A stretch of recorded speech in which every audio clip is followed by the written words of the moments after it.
বাসবো রে বন্ধু তোমায় যতনে।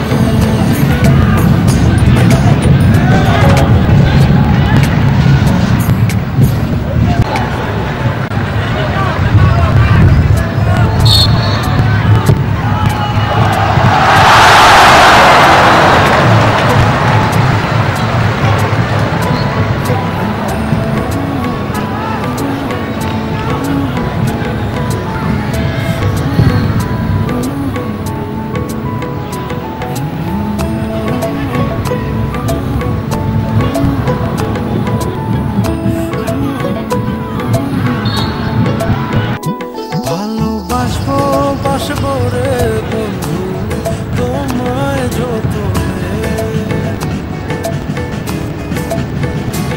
আমার মনের ঘরে চাঁদের আলো Number 4 wins from that. They play number 3.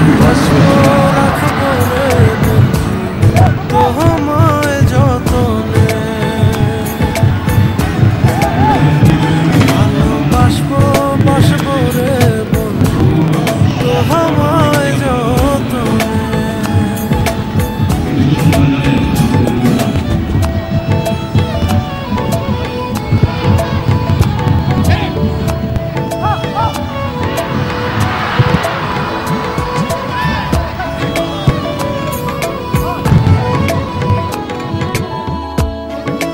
সেই সুযোগ কাজে লাগিয়ে আমাদের কি আপনাদের যোগ্য প্রতিদ্বন্দ্বী বলে মনে করে? অবশ্যই আবাহনী আজকে আসছে দেখেই প্রচুর দর্শক ঢাকার মাঠে পুরো আবাহনী প্রচুর দর্শক আজ খেলা উপভোগ করছে। খেলা যদি প্রতিদ্বন্দ্বী না থাকে তাহলে সেই খেলা খেলে লাভ কি? আমি আশা করি আবাহনী এসছে, ভালো হয়েছে, মহাদান জয়লাভ করে তাদের কাছে দোয়া চাই। আমিনুলের জায়গায় জেমস পল দায়িত্ব পালন করছে। খেলা শুরু হলো আমাদের ঘড়িতে 5:16 মিনিট। বিশুর সামনে পাবেন এরপর চেষ্টা করলেন এখানে শেরিন দিন আমার ক্রিকেট বল লেগেছে গোলরক্ষক জেমস পলের নিয়ন্ত্রণ। লম্বা করে বলই করেছেন বল চাপের সৃষ্টি করে শুরুতেই বল পরীক্ষা করেছিল, অবশ্য শেষ পর্যন্ত সেই সুযোগে পাস ব্যবহার করা সম্ভব হয়নি। অনেকটা দূর থেকে পাস জেমস পল পেনাল্টি বক্সের বাইরে গিয়ে নিজের নিয়ন্ত্রণে বল নিয়েছে, লম্বা করে খেললেন জেমস পল। হেড সামাদ ইব্রাহিম না রজনীকে বল পেয়েছেন, আড়াই পাস সিরাজি ঠিক মতন দিতে পারেননি, বল আবারও সিরাজি পেয়েছেন, সোয়া পাস তাকে পারলেন না, বল পেয়েছেন প্রাণ দোষ বাপায় সামনে বাড়াবাড়ি চেষ্টা কিন্তু ঠিক বল রাখতে পারলেন না, ব্যাক পাস অনেকটা দূর থেকে গোলরক্ষক জেমস পলের উদ্দেশ্যে হাত দিয়ে না ধরে পা দিয়ে ক্লিয়ার করার চেষ্টা, সারা তত্ত্ব করে কিন্তু আবেগী কর্নার।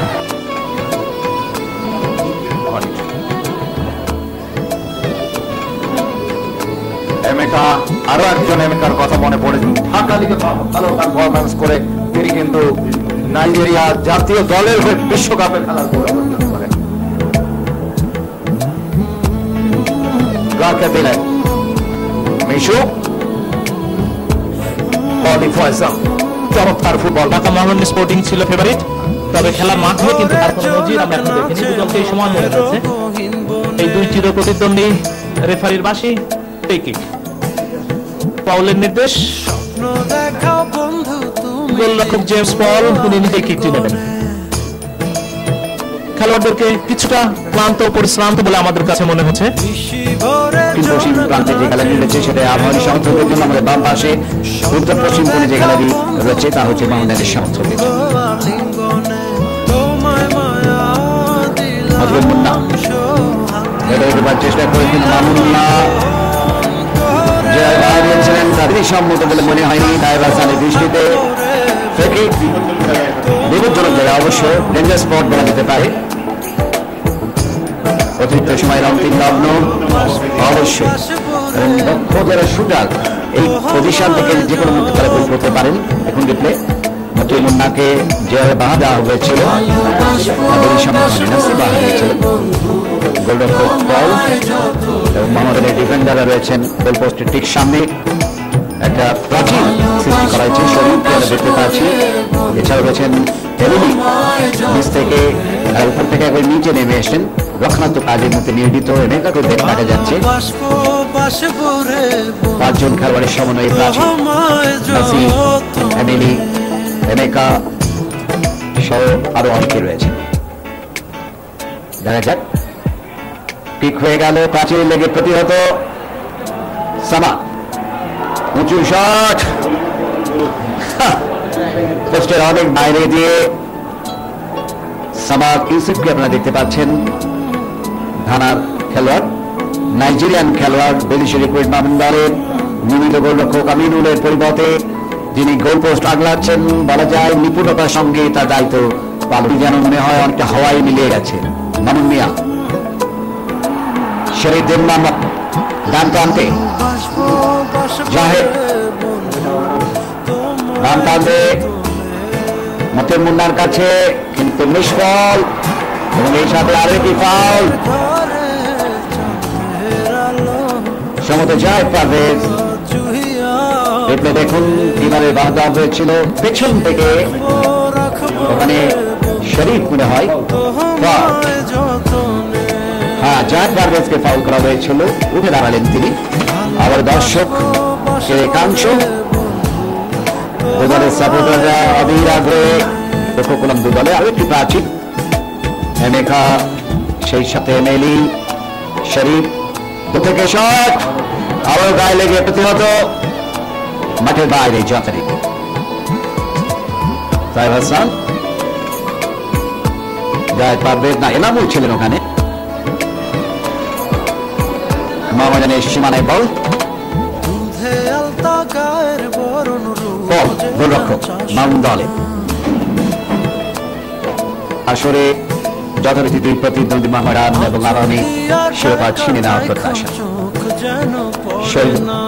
ছোট্ট করে ব্যাপাস, আবার শহীদ ধরতে শট, কিন্তু অপূর্ব দক্ষতায় নিজের হাত ফিরিয়ে নিয়েছেন গোলরক্ষক দল। শহীদুলের এই শটটি দারুণ একটা প্রচেষ্টা ছিল। দেখুন জোরক্সের সামনে বাইরে থেকে ডান পায়ের জোরালো কিক, কিন্তু সরাসরি গোলরক্ষক দলের হাত দিয়েছেন প্রাণতোষকে।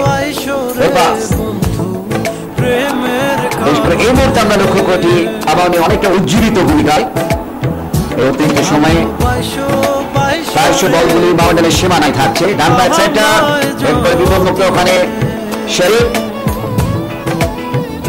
এমেকা, সবাই আজকে বিস্ফোরক এমেকা পেয়েছে এবং প্রত্যেকটা আক্রমণ তারা প্রতিহত করছে। গোলের সুযোগ যে হয়নি তা কিন্তু নয়, কিন্তু গোল করতে যে আগ্রহ দরকার, গোল করার জন্য যে লাস্ট ফাইট দরকার, সেই জিনিসগুলো কিন্তু শেষ পর্যন্ত আমাদের খেলোয়াড়রা দেখাতে পারেন নাই। যে কারণেই বারবার ওই সেই কথায় আবারও ফিরে আসতে হয় যে কোথায় সেই সালাউদ্দিন তিনি মাঠে নামলে গোল করতেন, কোথায় সেই এনায়েত তিনি মাঠে নামলে গোল করতেন, কোথায় সেই সালাম মুর্শিদি তিনি মাঠে নামলে গোল করতেন। আজকে কিন্তু সেরকম একজন খেলোয়াড় আমরা পেলাম না। এই টুর্নামেন্টে আমরা দেখেছি যে ওই এমিলি এবং বকুলা দুজনে মিলে প্রতিপক্ষদের বিরুদ্ধে 8টি এবং 7টি 15টি গোল করেছেন, কিন্তু আজকে এই 120 মিনিটে তারা গোলের সুযোগ পেয়েও গোল করতে ব্যর্থ হলেন। আমার পাশে সাইদুল রয়েছেন, আমার সাইদুলও এই গোলের বিষয়ে নিশ্চয়ই কিছু মন্তব্য করবেন। আলফাজ ভাই, আপনি যে গোল করতে পারেননি বললেন, আমি শুধু গোল করতে পারেননি নয়, আমি আরো যেটা বলবো সেটি হলো যে গোল করার যে মুন্সিয়ানাটুকু দেখানো, যে ঝলকটুকু দেখানো, সেটুকু কিন্তু অনুপস্থিত ছিল। কিন্তু গোল হয়নি সেটি ঠিক আছে, কিন্তু এমন কিছু শট যেটা দেখে দর্শকরা মোহিত হতে পারে, চমকিত হতে পারে, সেরকম কোনো দৃষ্টিনন্দন শটও কিন্তু আমরা গোল পোস্টে লক্ষ্য করিনি। এবং আরো একটি জিনিস আমাদের কাছে যেটি মনে হয়েছে যে খেলোয়াড়দের স্ট্যামিনা, যখন অতিরিক্ত সময়ে খেলা করা হবে, বিশেষ করে দ্বিতীয়ার্ধের নির্ধারিত সময়ের যে 90 মিনিট, সেই 90 মিনিটের শেষের দিকে 80 মিনিট বা 70 মিনিটের পর থেকে কিন্তু আমরা লক্ষ্য করেছি যে খেলোয়াড়েরা তাদের সেই উজ্জীবিত ভাবটা যেন হারিয়ে ফেলেছিল, তারা যেন তাদের সেই স্পিড, স্ট্যামিনা সবকিছু যেন হারিয়ে ফেলেছে। ফলে এমনটি যদি হয় যে একজন খেলোয়াড়